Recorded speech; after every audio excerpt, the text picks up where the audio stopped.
Podem dar licença? Com a autorização do Presidente da Academia de Marinha, Almirante Francisco Vidal Abreu, declara-se aberta a sessão cultural conjunta Academia de Marinha, Embaixada de Espanha em Portugal, por ocasião da visita a Lisboa do navio-escola da Marinha Real Espanhola, Juan Sebastián de Elcano.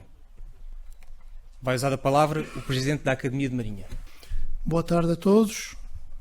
Senhora Embaixadora do Reino de Espanha em Portugal, seja bem-vinda à Academia de Marinha, num dia em que, por clara iniciativa da Embaixada de Espanha, aproveitando a presença em Lisboa do navio-escola Juan Sebastián de Elcano, prestamos homenagem àqueles que protagonizaram um feito notável, um feito da humanidade, a primeira viagem de circunnavegação ao globo. Senhores académicos, senhores convidados, sejam todos bem-vindos. Mas, dentro destas saudações genéricas, permitam-me que eu distinga o Sr. Almirante Vice-Chefe do Estado-Maior da Armada, muito obrigado pela sua presença, o Sr. Primeiro Conselheiro da Embaixada de Espanha em Portugal, o Sr. Dr. José Marques, Presidente da Estrutura de Missão para as comemorações do 5º centenário da primeira viagem de circunnavegação, o Sr. Adito de Defesa, junto da Embaixada de Espanha em Portugal, Comandante Pérez, bem-vindo. O Sr. Comandante do navio-escola, Juan Sebastián de Elcano, Comandante Paz. Foi o último a ser referido para lhe dar tempo a chegar à prancha para receber os convidados. Ultrapassadas que foram divergências iniciais, baseadas em pretensas apropriações de um feito desta dimensão, como se dele pudesse haver um só dono ou proprietário, pessoa ou Estado, iremos hoje, com a serenidade que deve caracterizar o ambiente académico e apenas através de curtas intervenções, ter a oportunidade de escutar duas abordagens do mesmo tema. Em representação da Academia de Marinha, falará a Sra. Professora Ana Paula Avelar, que apresentará Fernão de Magalhães à luz da cronística portuguesa do século XVI. Em representação da Embaixada de Espanha, falará o Sr. Professor Alfredo Alves Esquerra, que nos trará um diálogo com Juan Sebastián Elcano. Ambos são personagens maiores de quem os nossos dois países se orgulham. Fernão de Magalhães, por ter planeado uma longa expedição até às Molucas, com base na sua experiência de mar e conhecimentos científicos, que comandou até à sua morte com pulso de ferro por terras e mares então desconhecidos, ultrapassando as maiores provações e mesmo traições. Acabou por completar a primeira circunnavegação do globo, embora de forma não continuada e executada em tempos diferentes. Juan Sebastián de Elcano, que embora com menores conhecimentos científicos e contrariando mesmo as ordens da coroa espanhola, por ter conseguido regressar à Espanha com a única nau restante e apenas mais 17 homens, tendo arriscado atravessar o hemisfério português, completando assim, de forma continuada e seguida, a primeira viagem de circunnavegação do globo. A Marinha Espanhola fez jus à sua memória, atribuindo o seu nome ao navio-escola da sua armada, o que é significativo.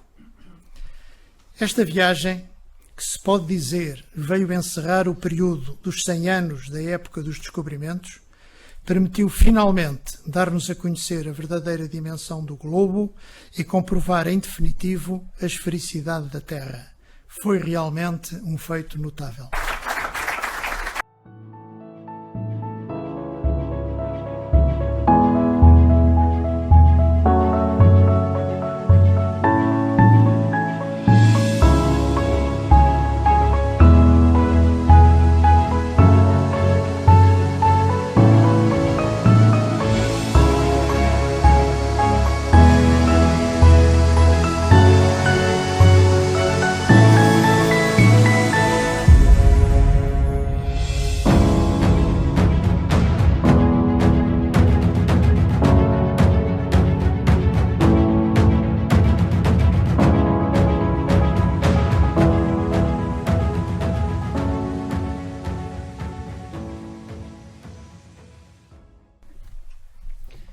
vai dar-se início à conferência Fernão de Magalhães à luz da cronística portuguesa do século XVI, pela professora doutora Ana Paula Avelar.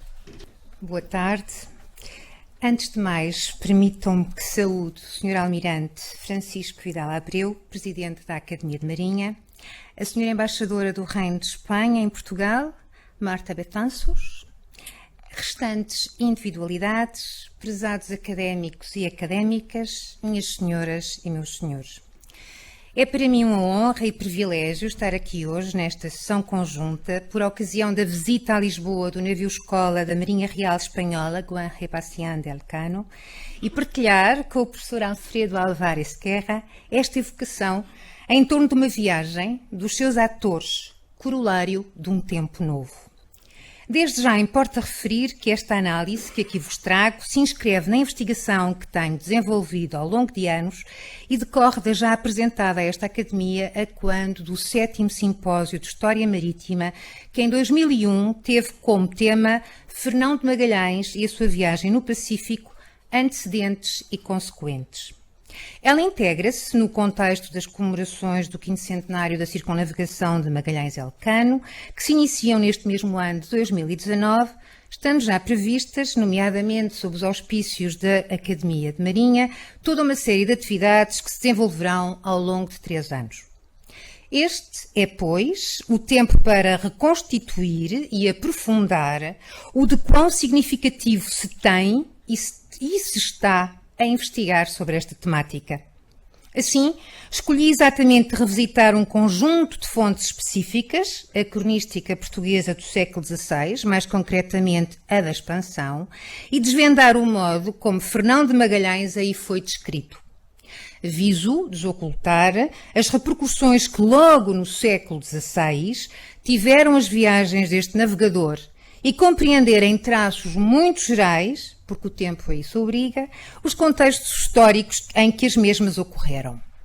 Poderão perguntar qual a importância desta abordagem ou qual a novidade da mesma. Realmente, estas são as interrogações que configuram este exercício analítico, até porque ao longo do século XX e XXI, várias monografias surgiram sobre esta mesma expedição, as quais retomam os dados que foram sendo compulsados ao longo dos séculos, muito em particular no século XIX. Recordo o esforço de reedição e comentário dos textos quinhentistas, que foi e tem sido uma das vertentes mais constantes do trabalho historiográfico em torno desta expedição e das suas repercussões. Assim, e tendo em atenção exatamente este aspecto, começo por explicar a razão de ter escolhido analisar um conjunto de fontes específicas. Não optei por meramente compulsar os dados que permitem reconstruir a atuação de um homem, Fernão de Magalhães. Permitam-me, aliás, desde já referir, relativamente ao trabalho de síntese, e saliento síntese, sobre este ator da história, o facto de, em novembro de 2018, ter saído um estudo verdadeiramente epitomático de Luís Filipe Tomás, intitulado O Drama de Magalhães e a Volta ao Mundo Sem Querer. Nesta obra, o perfil do navegador e o seu contexto epocal é paradigmaticamente revisitado. Convido-vos a lê-lo, se não o fizeram ainda. São as fontes históricas que nos possibilitam traçar conjunturas, desocultar perfis históricos, percepcionar acontecimentos, enfim, historiografar um tempo. Mas as fontes foram produzidas dentro de determinados contextos e a sua interrogação aturada e adequada é determinante para o fazer da história. Como Nicolas Offenbach lucidamente sistematizou, as fontes são objetos produzidos, são um ponto de chegada cujo caminho deve ser restaurado. Para além de possibilitarem a aproximação ao acontecido, o estudo da fonte em si permite inquirir um testemunho de práticas históricas. Permite uma reconstrução mais fidedigna do passado. Espero não me enganar. Consciente desta premissa, importa terem atenção que é neste nosso século XVI que se constrói uma narrativa sobre a presença ibérica em espaços extra-europeus. O registro da novidade, da navegação de outros espaços oceânicos para além do Atlântico e da permanência em outras terras, até então desconhecidas para os europeus, atravessa o cotidiano odierno. Expõe-se um domínio imperial e descrevem-se os seus agentes. A expedição de Fernão de Magalhães inscreve-se na exposição de um domínio imperial, entendido este como uma unidade política extensa, multiétnica ou multinacional, geralmente criada através da conquista, a qual se organiza tendo um centro dominante e periferia ou multiperiferias subordinadas. Atente-se que Carlos V é eleito imperador a 28 de junho de 1519. Foi, é certo, ainda como Carlos I que o monarca espanhol financia a expedição de Fernão de Magalhães. Mas a expedição magalhânica sai a 20 de setembro de 1519. Carlos I, nesta altura, já podia ostentar o título de imperador eleito. Como imperador, visava a construção de uma monarquia universal, em que os novos mundos participam. A expedição magalhânica contribuiria para tal propósito. Também Dom Manuel aspirara e aspirava ao título de imperador. Ele é até 1499 rei de Portugal e dos Algarves, de Alquém e de Além-Mar em África e senhor da Guiné, e após o regresso de Vasco da Gama, rei de Portugal e dos Algarves, de Alquém e de Além-Mar em África, senhor da Guiné e da conquista, navegação e comércio da Etiópia, Arábia, Pérsia e Índia. Dom João III, seu filho, o monarca que dirimirá a questão em torno do regresso em 1522 da Nova Vitória, comandada por Juan Sebastián de Elcano, toma a mesma titulação, mas logo após ter subido ao trono, alterou a forma como recebia os embaixadores, seguindo o procedimento de Carlos V, visto ambos os impérios, como escreve um dos seus biógrafos, terem a mesma honra e dignidade. Para compreender como é construída a imagem de um império e a ação dos seus atores, o nosso exercício hermenêutico dever-se-á sobretudo centrar na cronística portuguesa quinhentista, estou a olhar para a visão portuguesa, e em particular na da expansão. Esta é a expressão discursiva que se institui como voz do monarca da cabeça do império. Assim, para além de se visar a entender um percurso de vida, o de Fernão de Magalhães, desvenda-se o percurso histórico que ao tempo se desenhou. Quem escreve sobre o Império e os seus atores, nomeadamente no espaço ibérico, em 1500, por volta exatamente do século XVI, subscreve o binómio constituído pela história e pela memória, pois o perfil dos sujeitos históricos passa pela valoração da memória na sua função social, isto é, como instrumento que influiu diretamente na construção de uma identidade coletiva. Assim, a escrita da história dever-se-á categorizar em dois níveis, o da historiografia reinícola e sobre o Império. A primeira, a historiografia reinícola, contempla as crónicas régias e tanto esta como a historiografia sobre o Império integram um programa de legitimação régio, oficiam uma sucessão dinástica, validando-a através da história.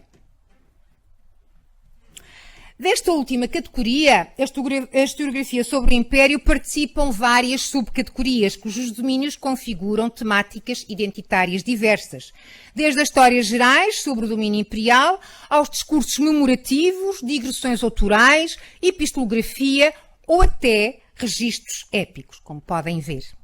Veja-se como logo em 1522 corre pela Europa de então um discurso memorativo noticiando a expedição que é objeto do nosso estudo. Refiro-me à obra de Moluccis Insular, de Maximilian Transilvani, a qual sai traduzida para italiana em 1550 nas Navigazioni di Viaggi de Battista Ramusio. As digressões autorais correm sobre a forma manuscrita e vão desde o diário de viagem de António Pigafetta, o qual seria igualmente impresso em francês em 1526 e depois em italiano, na mesma compilação de viagem, de Ramusio, que eu já citei. O diário de Francisco Albo é outro exemplo. Ainda no âmbito destas digressões autorais sobre esta expedição, possuímos o manuscrito atribuído a um genovês, Leon Pancalto, navegação e viagem que fez Fernão de Magalhães, e também possuímos a descrição manuscrita da viagem de Fernão de Magalhães por uma testemunha presencial, possivelmente de Martim Alhamont ou de Martin Lossa. O escrito encontrado na Biblioteca da Universidade de Leida, outro documento que descreve a viagem também de Magalhães, através da pena de um homem que ia em sua companhia. Ou ainda o livro que trata del descobrimento del Estrecho de Magalhães, de Gilles de Mafra, o qual também só conheceu no século XVI a forma manuscrita. Aliás, estes textos conhecemos cópias exatamente deste século. Todos estes escritos merecem um tratamento, análise individual e contrastiva, que por limites temporais não posso agora desenvolver.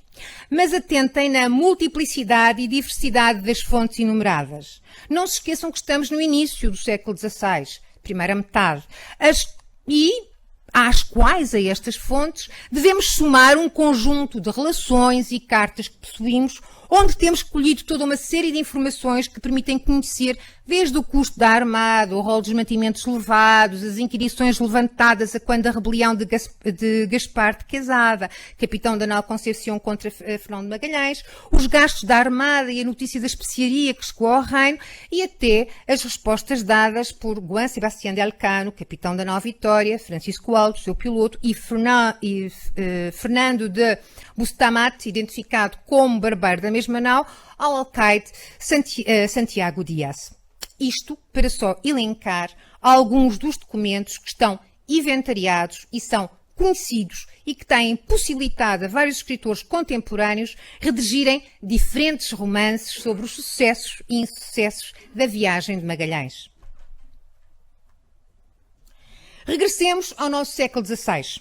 Como temos defendido, a ação de Fernão de Magalhães é tanto objeto de uma atenta narrativa como ecoa nos diversos tipos de registro, seja em Portugal como em Espanha. As crónicas castelhanas sobre a figura do imperador Carlos V nomeiam os acontecimentos que envolveram a expedição magalhânica, tal acontecendo igualmente no caso português, objeto nuclear desta intervenção. Sinalize, por isso mesmo, estamos a falar no caso português, as crónicas reinícolas sobre Dom Manuel e Dom João III, as quais descrevem de um modo mais ou menos extenso a expedição. Estas são muito parcas nas informações relativas ao navegador e à sua notícia biográfica. Refiro-me concretamente a Damião de Góis, à sua crónica do Felicíssimo Rei de Portugal, Dom Jerónimo Osório, da Rebus e Manuelis Regis, a Gaspar Correia, que não está aí porque corre manuscrita, às crónicas manuscritas de Dom Manuel e Dom João III até ao ano 1533, e por último a Francisco de Andrade e à sua crónica de Dom João III. No caso ibérico, a historiografia reinícola quinhentista, a que normalmente se apelida de Crónicas Régias, cruza-se com as histórias gerais sobre o domínio imperial, sendo por isso a expedição magalhânica objeto de atenção. Veja-se como nas histórias sobre o Império, e no que concerne as suas histórias gerais, o próprio Gaspar Correia escreve as suas lendas da Índia, referindo-se amplamente a Fernão de Magalhães. Também o relato da presença deste navegador no espaço asiático e da sua expedição é objeto de uma narrativa dilatada, tanto na história do descobrimento e conquista da Índia pelos portugueses, no livro sexto, portanto, que sai em Coimbra em 1554, de Frão Lopes de Castanheda, ou na década terceira, da Ásia, dos feitos que os portugueses fizeram o descobrimento e conquista dos mares e terras do Oriente, já disse, década terceira, livro quinto, que sai em 1563, de João de Barros. Ou ainda, sucintamente, refira-se, até pela natureza da obra, o Tratado dos Descobrimentos Antigos e Modernos de António Galvão, o qual se concluiu por volta de 1550, mas foi impresso, já depois da morte do autor, em 1563. Contudo, se em Castanheda, Barros e Correia o núcleo central da narrativa é o Império Português, onde as envolvências com o Império Espanhol são subsidiariamente enquadradas, o Tratado de António Galvão visa traçar os descobrimentos antigos e modernos num tempo longo, desde as expedições gregas, fenícias e egípcias até à era de 1550. A matriz cristã é o fio condutor e a expansão ibérica é diacrónica e contrastivamente confrontada. António Galvão visa traçar...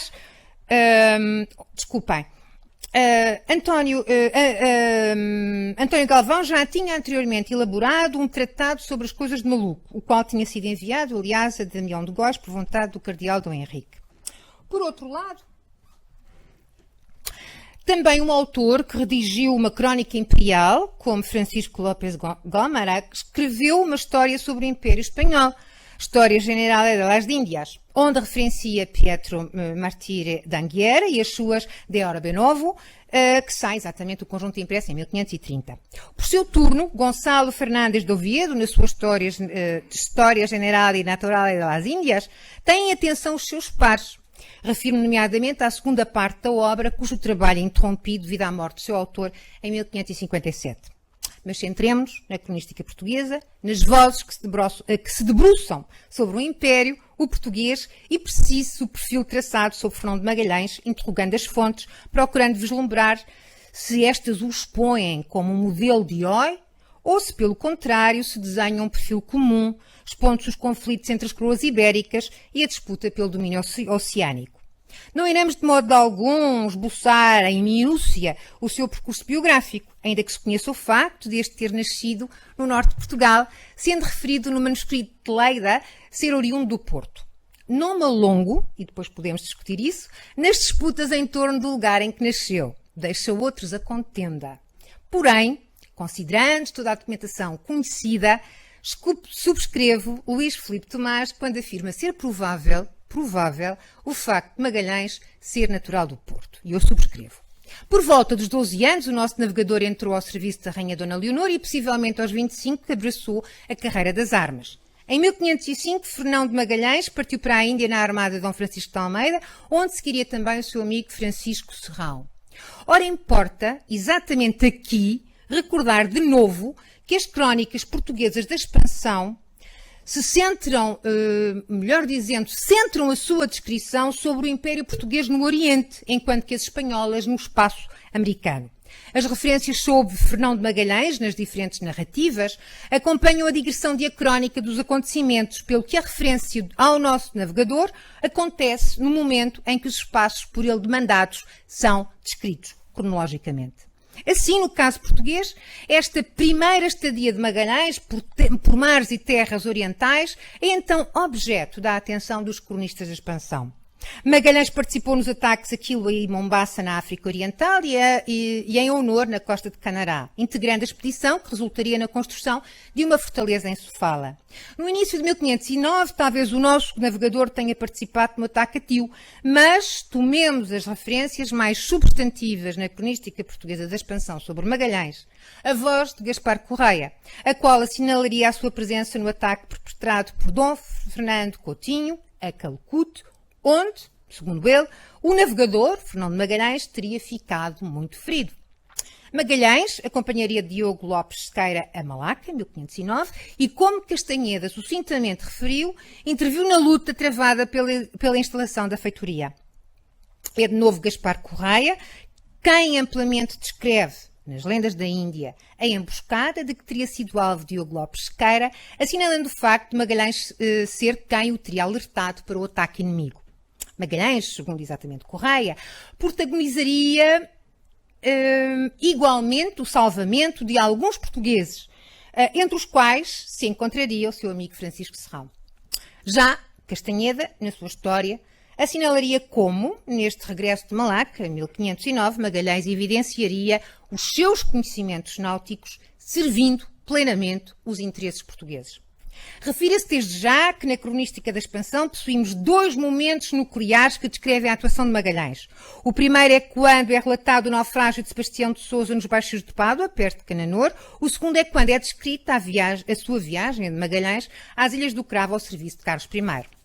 Relativamente ao primeiro momento, isto é, descrição do naufrágio nos Baixos de Pádua, tanto Correia como Castanheda, como Barros, os cronistas portugueses da expansão, destacam em Magalhães as suas capacidades de liderança, o modo como procura que não ocorram desacatos, que a fazenda seja protegida e que os homens sejam resgatados, o que só acontece 2 semanas depois. Permitam uma pequena explicação a este acontecimento e recuemos um pouco no tempo. De regresso à Índia, depois do insucesso de Malaca, Diogo Lopes Sequeiras toma conhecimento que Dom Francisco de Almeida regressara ao reino e que Afonso de Albuquerque ocupara o lugar de governador. Lopes Sequeira decide então, era partidário de Dom Francisco de Almeida, também ele partir para Lisboa. Vários homens o acompanham, mas Magalhães e Serrão ficam em Travancore. Logo no ano seguinte, em 1510, procurando regressar a Portugal, Magalhães viaja na nau que encara nos baixos de Pádua. De regresso à Índia, os nossos cronistas assinalam a sua presença no Conselho de Capitães, marcado por Afonso de Albuquerque, e que deliberaria um novo ataque a Goa. Magalhães manifesta-se contra a posição do governador Afonso de Albuquerque de usar a frota mercante que viera do Reino para esta incursão. Mas o governador mantém a sua posição inicial. Talvez Magalhães tenha acompanhado Albuquerque a Goa, portanto, nesta segunda fase. Facto que ainda, portanto, é algo trêmulo nas nossas investigações. Todavia, o nosso navegador acompanha Albuquerque a Malaca. Isso é claro, portanto, nestas crónicas. Estamos a falar nas da expansão. Assim, pela segunda vez, aí regressa, e é nesta praça, Malaca, que Magalhães assiste à saída da primeira armada portuguesa para as Molucas, a capitaneada por António Abreu, onde ia Francisco Serrão. De 1511 a janeiro de 1513, permanece em Malaca, regressando ao reino na nau de Santa Cruz, acompanhado pelo seu escravo malaio Henrique. Mais alguns brevíssimos dados biográficos. De Lisboa, Magalhães partiu em agosto de 1513 com Dom Jaime para Marrocos, intervindo como soldado na conquista de Zamor. Como Correia assinala, teria regressado pobre a Lisboa devido a um infeliz negócio com uma carga de pimenta. A sua falta de recursos leva-o a que, então, requeira junto de Dom Manuel o aumento na moradia que este lhe tinha concedido. A petição foi indeferida e Fernão de Magalhães parte para Sevilha com o Rui Faleiro, aí recebendo o apoio de Diogo de Barbosa, oficial das Tercenas, cuja filha desposará. E aqui entramos no segundo momento em que a cronística portuguesa da expansão se centra na viagem de Fernão de Magalhães às Ilhas do Cravo, ao serviço de Carlos I. A obtenção do contrato, a preparação da armada, as capitanias das naus, a saída a 20 de setembro de 1519 de São Lucar de Barrameda é descrita. E é exatamente neste momento que a crítica ao navegador surge na cronística portuguesa da expansão. A figura de Fernão de Magalhães ganha contornos que se distanciam do perfil de fidalgo empenhado no seu serviço. É ele que Castanheda imputa a razão primeira da expedição castelhana a terras de Maluco, potenciando a sua esfera de influência junto à coroa castelhana. Por seu turno, João de Barros assinala igualmente o facto de terem sido as cartas dirigidas por Francisco São a Fernão de Magalhães a fonte de informações utilizada na expedição às Molucas. A posse de Malaca era uma nítida inscrição manuelina do poder que detinha a coroa portuguesa nos mares orientais. Atente-se nas seguintes datas. A expedição de Magalhães parte em 1519 e Dom Manuel, enquanto anuncia a construção de uma fortaleza em Samatra, ordena que os portugueses fortifiquem Ternate, o que aconteceu em 1520. Sem dúvida que a travessia do Pacífico, realizada por Fernão de Magalhães, e o chegar ao Borneo, atingindo praticamente Malaca, formulam um espaço de conflito político entre as coroas ibéricas e um questionário do predomínio português naquelas paragens. Refira-se que as peripécias da viagem são narradas de um modo circunscrito, nesta mesma cronística da expansão, ainda que consigamos refazer a viagem tendo em atenção todas as fontes anteriormente inventariadas. Atende-se, aliás, naquela que é, até ao momento, uma possível circunscrita cronologia da viagem. Assinto-se, todavia, que na cronística portuguesa da expansão enfatizam-se a descrição da viagem, as questões náuticas, as disputas a bordo, os novos espaços encontrados, as peripécias de navegação do Estreito do Pacífico, a morte de Fernão de Magalhães em Mactan, a viagem de regresso a Sevilha, nomeadamente todas as disputas que há relativamente a esse regresso, e, obviamente, centraliza-se a questão entre as disputas que vão surgir entre o jovem monarca português, Dom João III, e o imperador.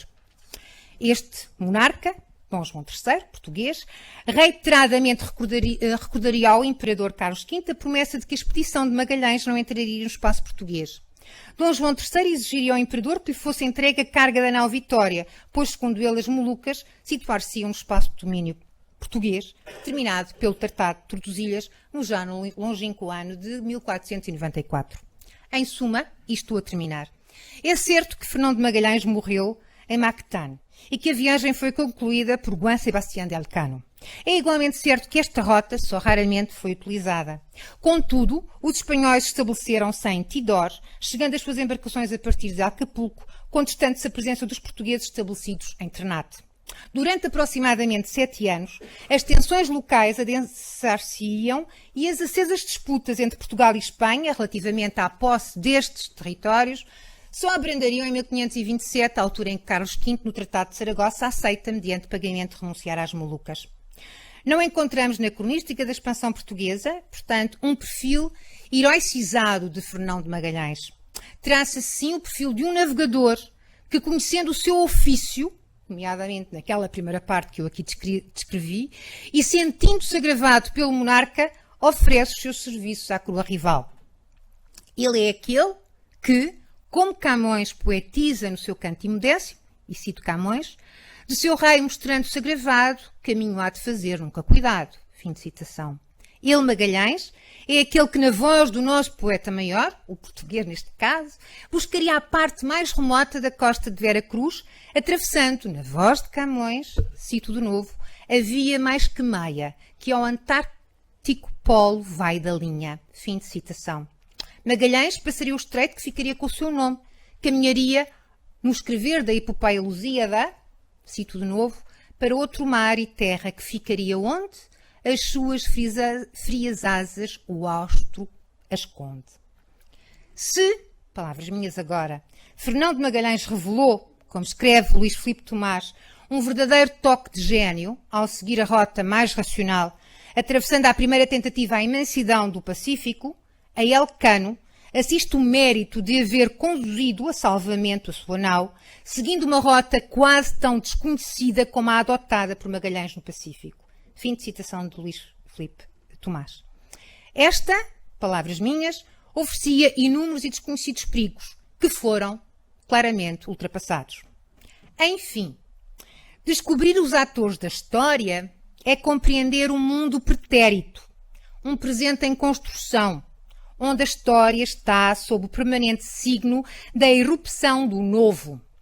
O nosso papel, enquanto seus leitores e atores, é proceder à sua fidedigna análise, conscientes que, como Paul Ricoeur escreveu, e cito, sob a história, a memória e o esquecimento. Sob a memória e o esquecimento, a vida. Mas escrever a vida é uma outra história. Esta está sempre inacabada. Muito obrigada.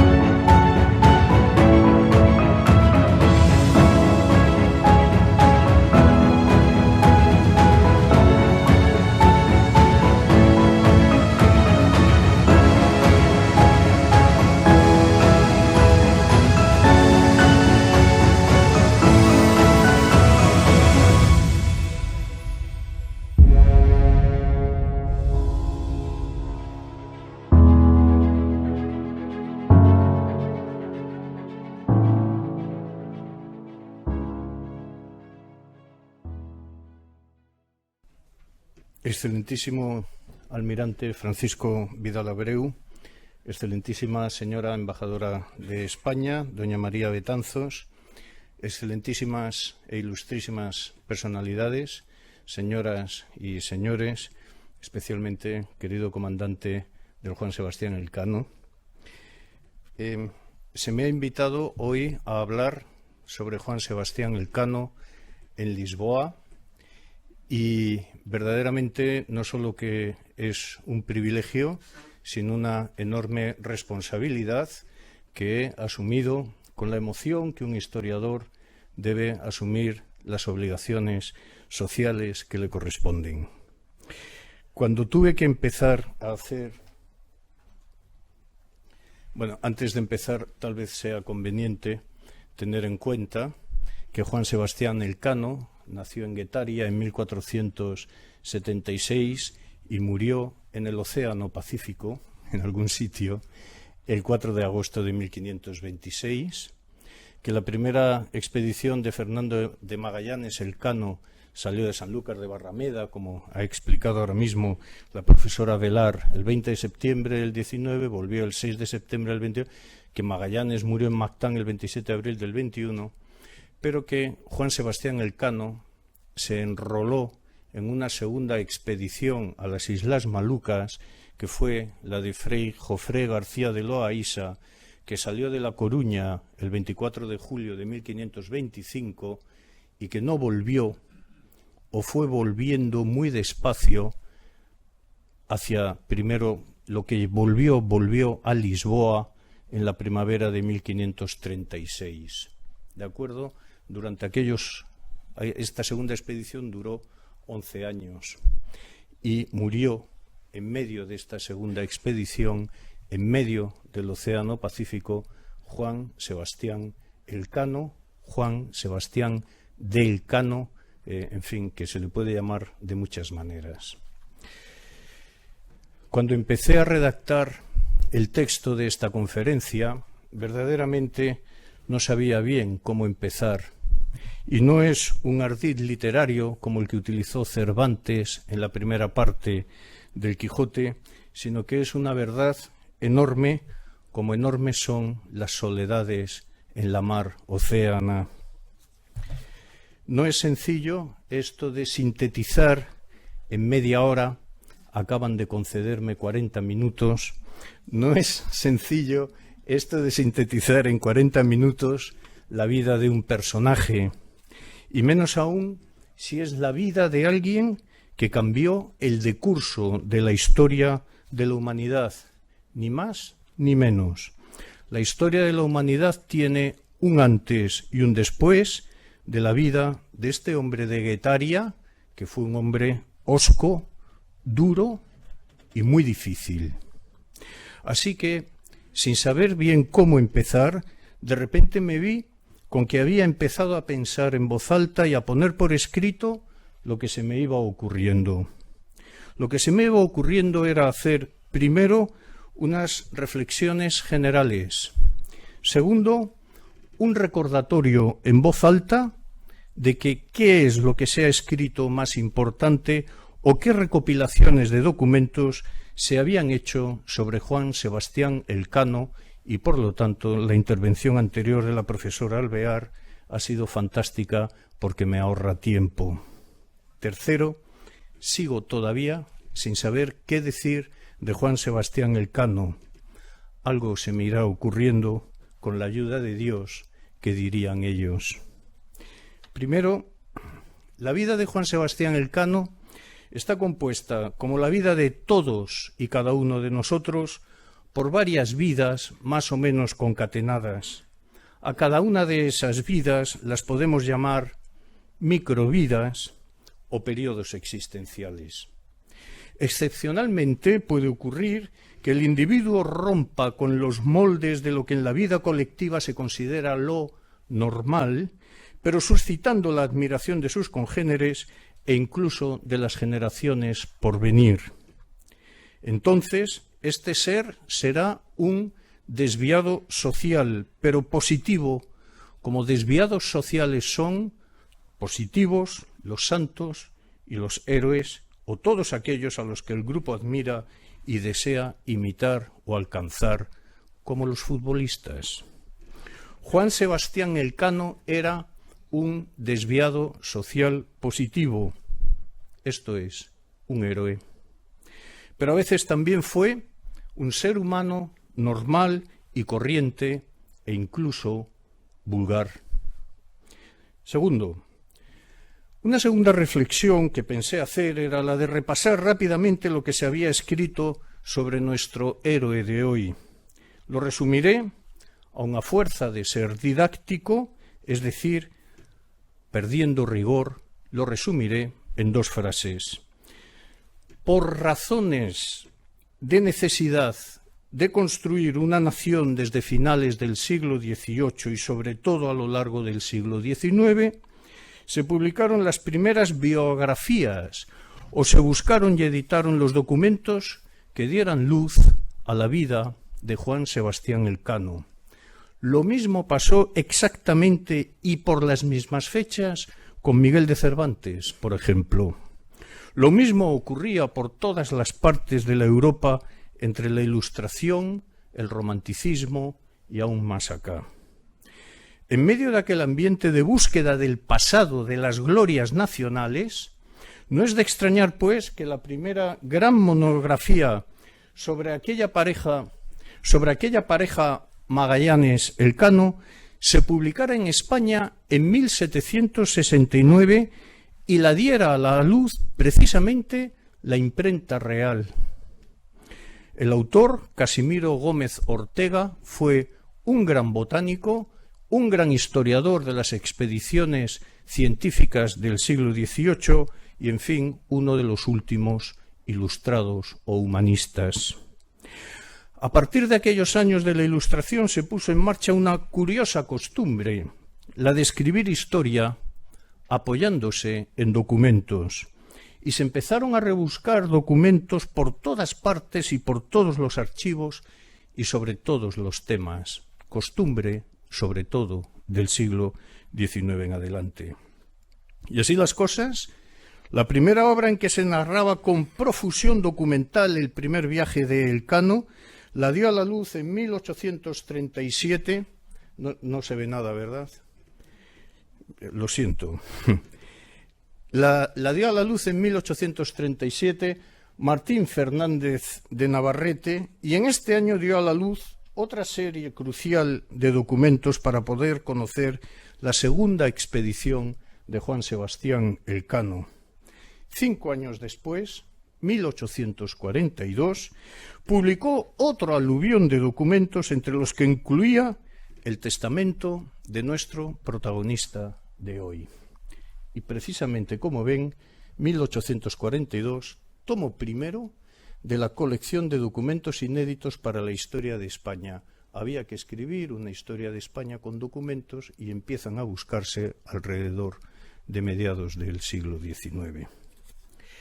En cierto modo, descolgado de todo esto, pero con el mismo ambiente, a principios del siglo XX apareció una nueva colección, la de Pastels, el descubrimiento del estrecho de Magallanes.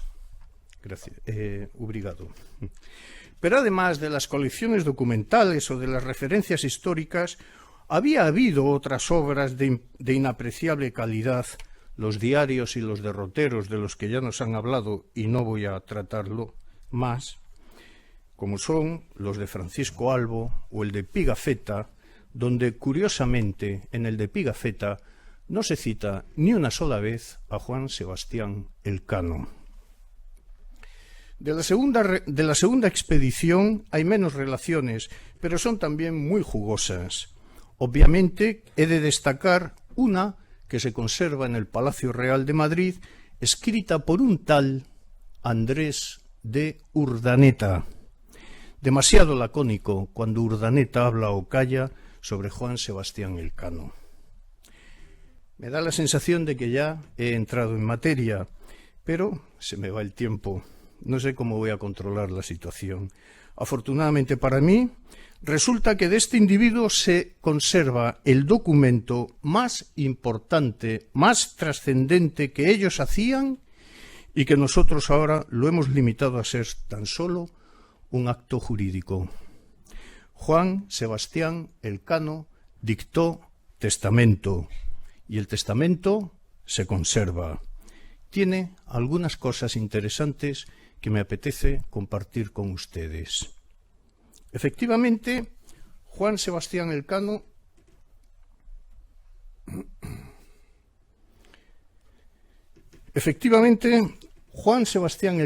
fue dictando el testamento a un tal Ortes de Perea, que era el escribano de la Armada, que a buen seguro fue desmadejando el ovillo formal y jurídico que todo testamento ha de tener.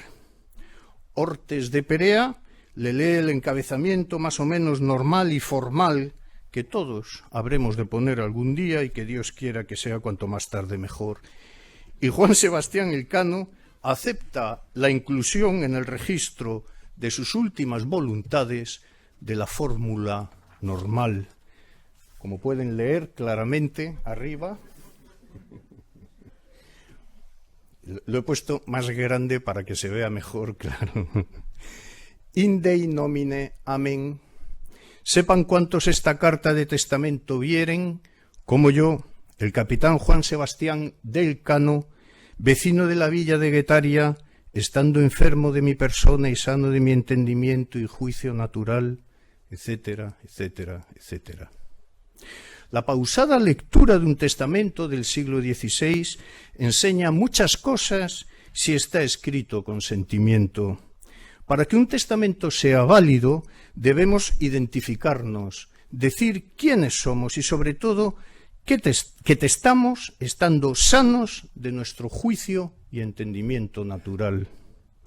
Pero también debemos tener muy presente que, cito el testamento, sabiendo que la vida del hombre es mortal, y la muerte muy cierta y la hora muy incierta, y para ello cualquier católico cristiano ha de estar aparejado como fiel cristiano para cuando fuese la voluntad de Dios, digo que debemos tener muy presente que la vida del hombre es mortal, que ni las medicinas ni las hierbas nos harán nunca inmortales y tenemos que estar aparejados porque en cualquier momento se nos va a sentar al lado esa vieja fea, desdentada y de rostro inidentificable que conocemos como la parca o la muerte. Con el testamento nos damos paz a nosotros mismos, pero como hay sociedades que no se pierden en el absurdo, con el testamento también se puede dar sosiego a los que se quedan aquí. Nada como hacer una clara, rotunda y contundente profesión de fe. Sigo. Por ende yo, creyendo firmemente todo lo que la Santa Madre Iglesia cree fiel y verdaderamente, ordeno y hago mi testamento y postrimera voluntad en la forma siguiente. Y así fue, medio dictando, medio aceptando las fórmulas que le iba diciendo el escribano. Por norma, se apuntaba que lo primero que haremos todos será entregar el alma a Dios, que para eso la crió, y pedir a Santa María la Virgen que sea nuestra intercesora y abogada en el juicio. Tiziano, en su magnífico El juicio final, que está en el Museo del Prado, retrata a la Virgen María caminando hacia el Dios del juicio final, pero medio vuelta hacia nosotros, como si dijera: acompañadme sin miedo. Juan Sebastián pidió que las obsequias y los aniversarios se hicieran, no van a entender nada, pero yo se lo voy a poner todo, que las obsequias y aniversarios se hicieran en su parroquia de San Salvador de Guetaria, de donde él era natural, pero añadía que quería que los funerales y las misas de aniversario se le hicieran, cito a Juan Sebastián Elcano, según a persona de mi estado. Es decir, sintiendo cerca la muerte, aun a pesar de haber sido encumbrado por el emperador, su rey, prefirió seguir considerándose uno más de entre los suyos. Para ello pedía que le metieran en la huesa, en la fosa, donde estaban su padre y sus antepasados, es decir, los que le hicieron persona de su estado social. Lleno de la piedad y la caridad que les unía a todos, mandaba 6 ducados a las 3 órdenes de redención de cautivos, 2 ducados a cada orden de ellas, pero con cierto enojo, aun indicando que se pagara esa cantidad de sus dineros, aclaraba que no se pagase ese dinero hasta que a él, el rey, no le hubiera pagado todo lo que le debía. Y es que, cuando terminó la primera circunnavegación, el rey, Carlos V, le hizo merced de 500 ducados de oro al año, que he calculado que podrían ser aproximadamente unos 73.000 euros al año, que nunca se le pagaron y debió pasarse el resto de su vida maldiciendo el incumplimiento del rey.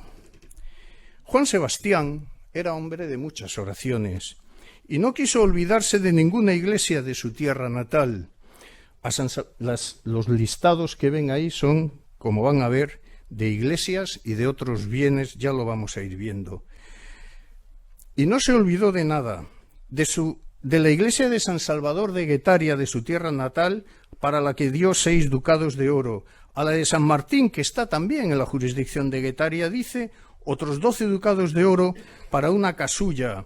Y también Juan Sebastián fue haciendo memoria de aquellos sitios de su infancia y de su juventud que le había enseñado su madre, que son las madres las que enseñan todo lo bueno para insertarse en sociedad, y fue aprendiendo con ella a venerar con el paso de los años a San Provencio, a la Magdalena, a San Antón, a San Pedro, a la Santa Cruz, a San Pelayo de Zarauz, a los pobres de San Lázaro, a la ermita de San Gregorio, al Hospital de la Villa, y a todos ellos se entregarían limosnas de 1 ducado, y sin embargo a la iglesia de Nuestra Señora de Ciar 40 ducados para engalanarla al gusto de los testamentarios, y a la iglesia de Santiago, del señor Santiago de Galicia, es decir, del apóstol Santiago, 6 ducados, porque de La Coruña había partido esta segunda armada rumbo a las Molucas.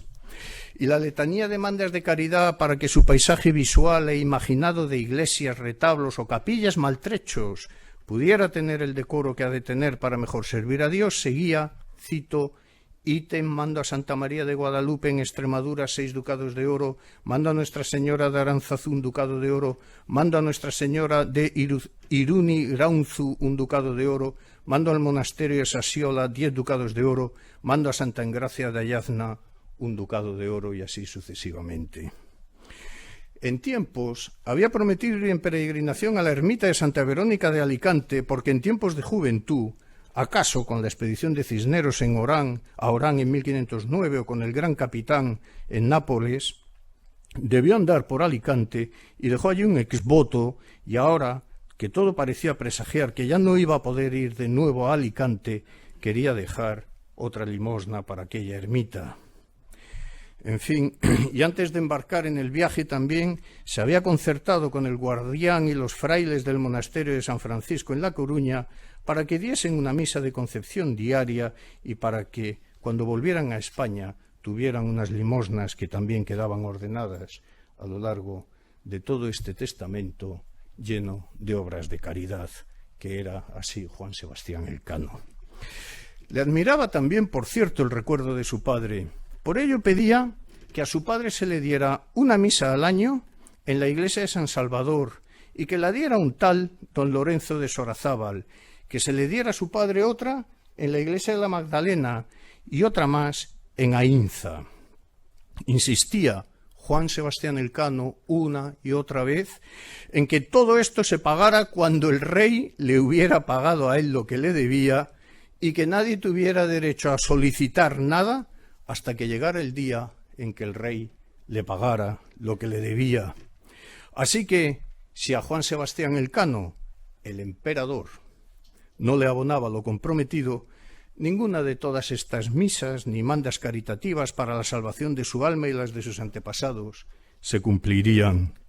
Y eso le atormentaba a él y a cualquiera que podemos estar seguros que le preocupaba más todo esto que no el dejar bien colocados a sus herederos.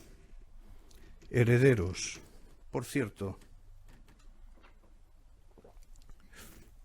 Había tenido un hijo natural, Domingo del Cano, lo pone en el testamento, con una moza virgen, María Hernández de Hernialde.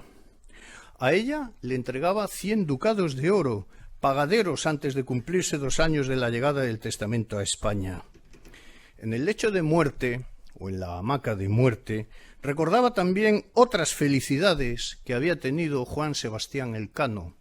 Concretamente, en Valladolid en septiembre de 1522, a la vuelta del primer viaje, porque entonces recordaba ahora lo que aconteció entre él y María de Vida Urreta, y recordaba que, después de acontecer ambos, ella le dijo que estaba preñada y luego que había nacido una hija y no tenía tiempo, Juan Sebastián, para ocuparse ni de María de Vida Urreta ni de la hija, y se olvidó de ambas. Sin embargo, ahora, en que los remordimientos o acaso las sabias palabras de algún confesor le hicieron ver la cobardía de su existir y su mezquindad por haber abandonado a la hija, fruto del pecado de sus padres, lo pagaría la niña, pobre criatura, durante toda su vida. En más de una ocasión es de imaginar que en el mar pensaría en María de Vida Urreta y en la chiquilla, y así que en el testamento mandó que, si aún vivía la niña, la llevaran a Guetaria y que fuera mantenida por sus testamentarios hasta que tuviera edad de casarse, y una vez que se casase le dieran 400 ducados de oro. Y en fin, venían otras cuentas a continuación que había que hacer. Juan Sebastián Elcano era, como ven, muy ordenado en algunas cosas de la vida. La fortuna, por llamarlo de alguna manera, de Elcano consistía en algunos bienes. Para empezar, el dinero que le debía el rey, que nunca llegaría, pero también casi 2.000 ducados que el rey se había comprometido a financiarle para la segunda expedición. No voy a entrar en detalles del dinero que se le paga o que no se le paga, o cómo Cristóbal de Barros le financia también este segundo viaje. Da igual. Juan Sebastián Elcano llevaba algo de dinero, llevaba bienes con los que comerciar, telas y demás, por todo el Océano Pacífico.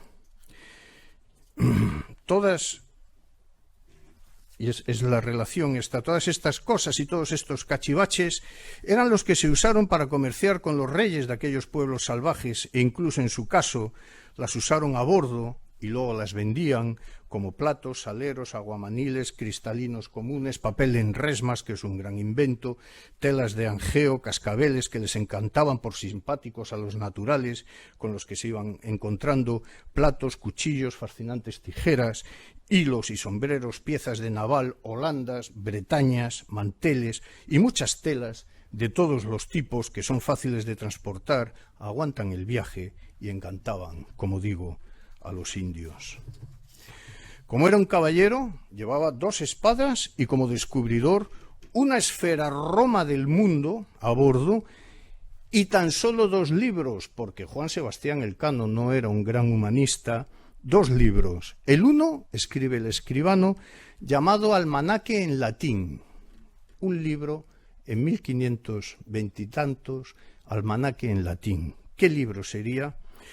Probablemente fuera el famosísimo Almanac Nova Plurimis Annis Venturis Inseguentia de los alemanes Juan Stöffler y Jacobo Pflaum, editado en 1499 y que tenía casi una edición al año por toda la cristiandad, porque contaba muy bien contadas en sus tablas la posición de los astros, y así con este libro se servían para guiar a los marinos mejor por la mar.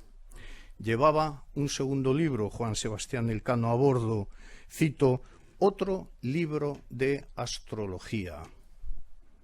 Es lo que tienen los escribanos, que no les interesan los libros. Y, en fin, ambos libros tenía la voluntad de entregárselos a Andrés de San Martín, además de un paño colorado de Londres, para que se hiciera una chamarra bien bonita. Todo lo anterior podríamos agruparlo bajo el mismo título, los bienes con que se llevaban o con los que se traficaban en alta mar. Juan Sebastián Elcano declaraba no tener ninguna deuda contraída y quería que sus ropas de vestir se dieran a grandes rasgos de la manera siguiente. De nuevo, a Andrés de Urdaneta, el jubón que llevaba en su camarote de tafetán plateado, y el jubón carmesí a Hernando de Guevara, y otros jubones y calzas a Esteban y a Martín Pérez.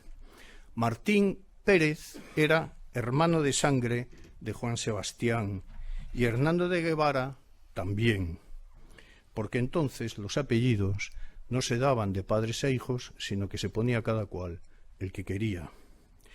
Y además de todo ello, Juan Sebastián Elcano repartía los quesos que llevaba a bordo, el trigo, la harina, pulpos, congrio y unas barricas de vino blanco y el aceite y todo, que cuando la vida se acaba, ¿para qué ser el más rico del cementerio? Aunque pocas riquezas desde luego llevaban en este viaje que se repartían quesos, congrios y pulpo. Y así son las cosas de los hombres, que su heredero universal de Juan Sebastián Elcano fue el niño Domingo que tuvo con aquella moza virgen, porque de la chiquilla nacida en Valladolid no hay ni una sola palabra para hacerla heredera, porque era niña y natural. Da la sensación que a la primera la recuerda con un poco de cariño y a la segunda con nada, y a su madre con mucho, que para eso era vasco. Si moría su hijo Domingo, pasaría la herencia. En efecto, el heredero universal es su hijo, varón natural, el mayor. Y en el caso de que él muriera, pasaría la herencia a su madre de Juan, y así dijo con rabia que ni la madre de Domingo, ni un pariente cercano de él, de Domingo, no tenga derecho a la herencia. Y dejo por mi heredero universal de todos mis bienes, cuando muera Domingo, a mi señora madre. Y entonces, ahora sí, la madre tendría la obligación de ocuparse de la otra niña que había nacido en Valladolid en 1522, o en 1523, mejor dicho. En fin, finalmente nombraba testamentario al almirante Loaísa, que estaba junto a él agonizando, en alta mar también, y nombraba testamentaria a su madre, a su hermano y al sobrino, con una condición: que casasen a su hija. Con emoción, qué duda cabe, cerraba Juan Sebastián Elcano. Con emoción cerraba, qué duda cabe, Juan Sebastián Elcano su testamento. El escribano, probablemente, le dictó y le dijo cuál era la fórmula con la que había que cerrar un testamento antes de firmarlo. Fue hecho por ahí. Fue hecho y otorgado este dicho mi testamento dentro en la nao Victoria, en el mar del sur, estando a 1 grado de la línea equinoccial, a 26 días del mes de julio, año del Señor de 1526 años. Por testigos firmaron 7 personas, como marcaban las leyes de Castilla. Estaba presente, y otra vez lo cito, Andrés de Urdaneta, que tanto aprendió, él también, de nuestro héroe de hoy. Que Dios se apiade de sus almas, porque estaban muriendo muchos y no veían ya tierra por ninguna parte. Lo envolvieron en una mortaja, lo echaron al mar tras un sentido responso, y no entro en más detalles, que a veces la pena me quiebra el ánimo. Todo esto ocurrió el 4 de agosto de 1526. Allí, en medio del Océano Pacífico y de manera tan patética, acabaron los días de Juan Sebastián Elcano, que había sido el primer hombre que había dado la vuelta al mundo y que demostró ser redonda la Tierra, nuestro planeta. Podría resultar, bueno, aquí he hecho en detalle las firmas de Juan Sebastián Elcano y de Andrés de Urdaneta en el testamento de Juan Sebastián Elcano. Podría resultar relativamente sencillo narrar, por medio de una sucesión de fechas, de referencias, de motines en San Julián, la llegada de la San Antonio a España por la deserción antes de tiempo, las remontadas en falso de ríos, el aventurarse por sendas ignotas hasta entonces para el hombre, el hallazgo del Paso el 27 de noviembre de 1520, calmerías, escaramuzas, muertes de los capitanes generales en Mactán, reencuentro con náufragos de expediciones anteriores, problemas con los portugueses, derrotas contra corrientes y otras calamidades y dificultades, cómo se fue dando la vuelta al mundo y cómo a partir de la muerte de Magallanes se hizo con el mando de la escuadra, o de sus restos, Juan Sebastián Elcano. Habían transcurrido 3 años menos un par de semanas. Habían llegado 18 hombres salvos, aunque no muy sanos. Habíase amarrado solo una nao de las 5 que salieron, la Victoria. Es fascinante, con esto se dio la vuelta al mundo, yo no lo entiendo. Y no lo pienso intentar, además, vamos, yo prefiero el salón de mi casa y la televisión. Habían singlado unas 14.000 leguas, casi 46.000 leguas marinas, que me dicen que son 86.000 kilómetros. Habían navegado siempre en dirección oeste y no les casaban los relojes y el tiempo, faltaba un día. La tierra era redonda y ya nunca más plana. Desde Sanlúcar corrió la voz de la llegada de este barco por toda Castilla hasta Valladolid, donde estaba el que ya no era el rey, sino el emperador Carlos V. ¿Y qué digo? Por Castilla, por toda la cristiandad, por el mundo entero, que se había hecho semejante hazaña. Y tan pronto como se le ordenó, fueron a rendir cuentas a su majestad, a besarle las manos y a ofrecerle todo cuanto traían en la nao. Pero claro está, antes había que aclarar algunas cosas que habían ido pasando a lo largo del viaje. Muchas preguntas se les hacían por todas partes, a la par que se les vitoreaba. Muchas preguntas, más insidiosas unas que otras, más llenas de curiosidad, las de acá que las de allá, que todo el mundo quería saber. Todos, incluso la justicia del rey, porque es que habían pasado cosas durante aquellos 3 años. Había sido el 6 de septiembre de 1522, cuando llegaron a Sanlúcar de Barrameda.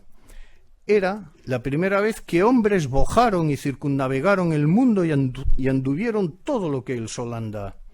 Ese mismo día, el capitán escribió a su majestad el emperador para darle la noticia de la llegada. Su majestad estaba en Valladolid con la corte y cuando se supo de la llegada hubo grandes alborotos y alegrías, tanto que la carta del capitán, por lo visto, se copió varias veces y se envió a otras tantas ciudades de Europa donde se deberá conservar por mucho tiempo, aunque solo existe una copia que tengo a bien presentársela. Esto lo compró el Estado español hace 5 años, es decir, que no se conocía. La carta de Juan Sebastián Elcano no era muy larga para 1000 días de viajes, tiene poco más transcrita en Word de 800 palabras, pero era una carta muy densa. Las transcripciones que se han hecho han sido patéticas. Yo me he limitado a hacer mi propia lectura y por mi lectura me guío. Tu Alta Majestad envió en descubrimiento de la especiería con el capitán Fernando de Magalas. Pero no se había enterado todavía cómo se llamaba el capitán. O es una mala escritura de un Magallanes, ¿verdad? Pero que se ve perfectamente el capitán Fernando. Perdón. La M está rota. Magalas. Magalas. Así lo pone. Le costaba leer y escribir. De gloriosa Fernando de Magalas, que santa gloria haya, pone ahí claramente a continuación, ¿verdad? Que santa gloria y porque tu Alta Majestad sea servidora o sabidora de las cosas principales que habemos pasado, brevemente escribo aquellas y digo: primeramente llegamos en 54 grados a la parte del sur y continúa la primera, aquí empieza y continúa así la primera descripción de la vuelta al planeta que hizo Juan Sebastián Elcano y que comunicó a Carlos V.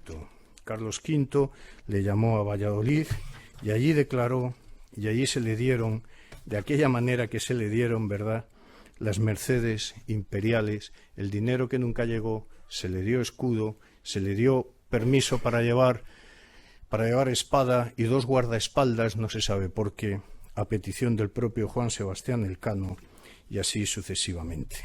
En fin,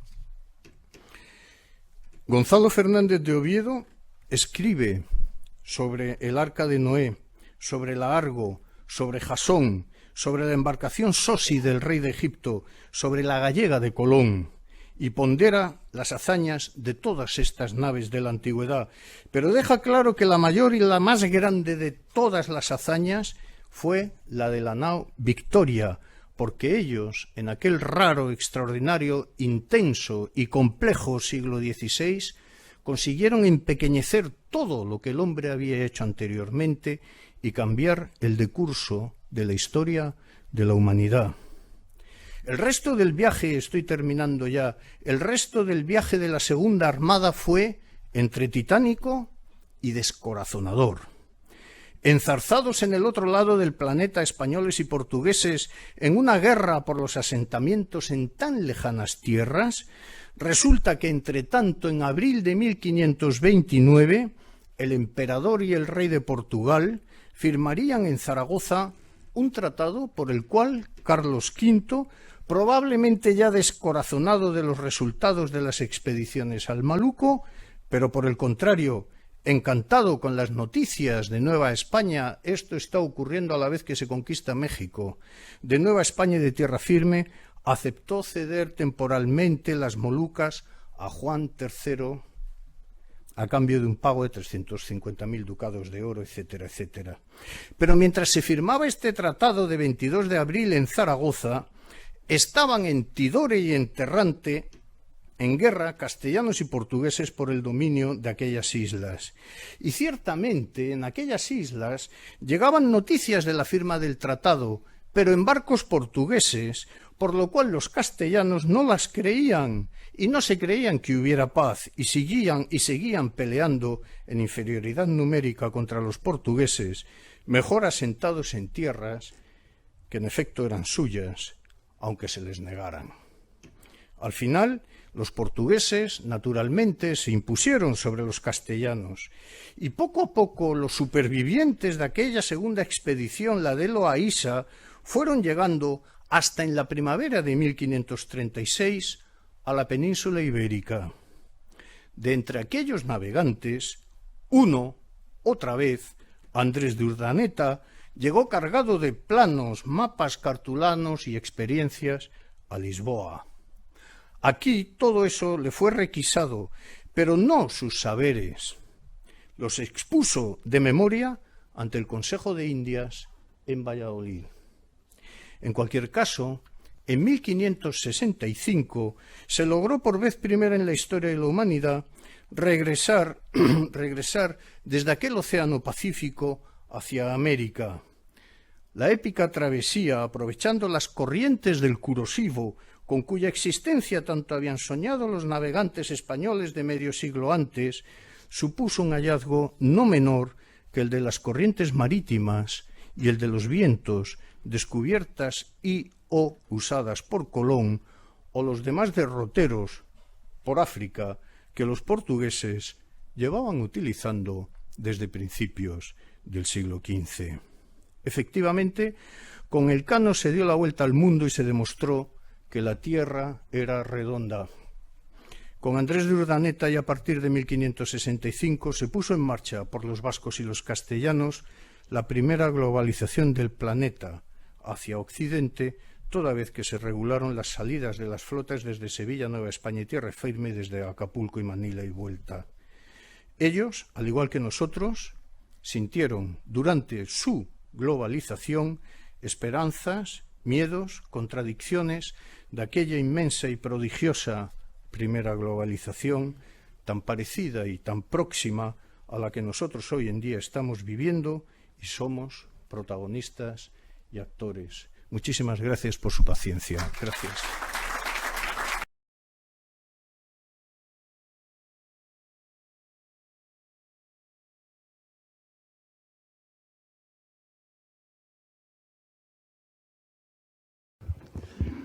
Boa tarde a todos.